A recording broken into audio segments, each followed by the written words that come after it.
ರಾಜ್ಯದಲ್ಲಿ ಮತ್ತೊಂದು ಮರ್ಯಾದಾ ಸಾವು ಬೆಳಕಿಗೆ ಬಂದಿದೆ. ಮರ್ಯಾದೆಗೆ ಹೆದರಿ ದಂಪತಿ ನೇಣಿಗೆ ಶರಣಾಗಿದ್ದಾರೆ.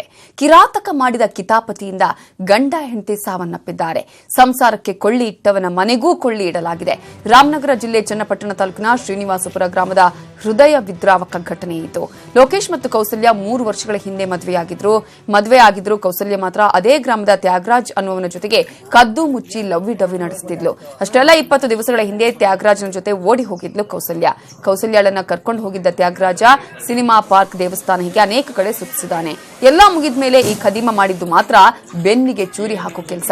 ಕೌಸಲ್ಯ ಜೊತೆಗೆ ಕ್ಲಿಕ್ಕಿಸಿಕೊಂಡಿದ್ದ ಕೆಲ ಫೋಟೋಗಳನ್ನ ತನ್ನ ಫೇಸ್ಬುಕ್ ವಾಟ್ಸ್ಆಪ್ ಖಾತೆಗಳಲ್ಲಿ ಶೇರ್ ಮಾಡಿದ್ದ.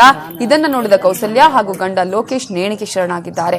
ಆತ್ಮಹತ್ಯೆಯಿಂದ ರೊಚ್ಚಿಗೆದ್ದ ದಂಪತಿ ಕುಟುಂಬಸ್ಥರು ತ್ಯಾಗರಾಜ್ನ ಮನೆಗೆ ಬೆಂಕಿ ಹಚ್ಚಿ ಸುಟ್ಟು ಹಾಕಿದ್ದಾರೆ. 2 ಕಾರು, ಬೈಕ್, ಪೀಠೋಪಕರಣಗಳಿಗೆ ಬೆಂಕಿ ಇಟ್ಟು ಧ್ವಂಸ ಮಾಡಿದ್ದಾರೆ. ತ್ಯಾಗರಾಜ್ ಕುಟುಂಬ ಮನೆಯಲ್ಲಿದ್ದಾಗಲೇ ಬೆಂಕಿ ಹಚ್ಚಲಾಗಿದೆ. ಆರೋಪಿಗಳಿಗಾಗಿ ಪೊಲೀಸರು ಬಲೆ ಬೀಸಿದ್ದು ಸದ್ಯ ಶ್ರೀನಿವಾಸಪುರದಲ್ಲಿ ಪೊಲೀಸ್ ಬಂದೋಬಸ್ತ್ ಕೈಗೊಳ್ಳಲಾಗಿದೆ.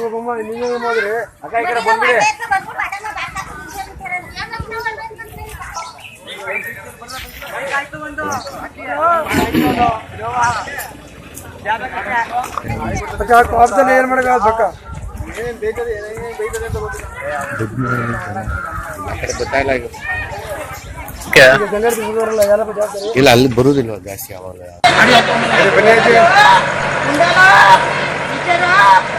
ಕೋಟಿ ಮಾಡಿದ್ರಪ್ಪ ಕೋಟಿ ಮಾಡಿದ್ರಪ್ಪ ಪಾಪ ಬಡವ್ರ ಮುಂದೆ ಯಾವ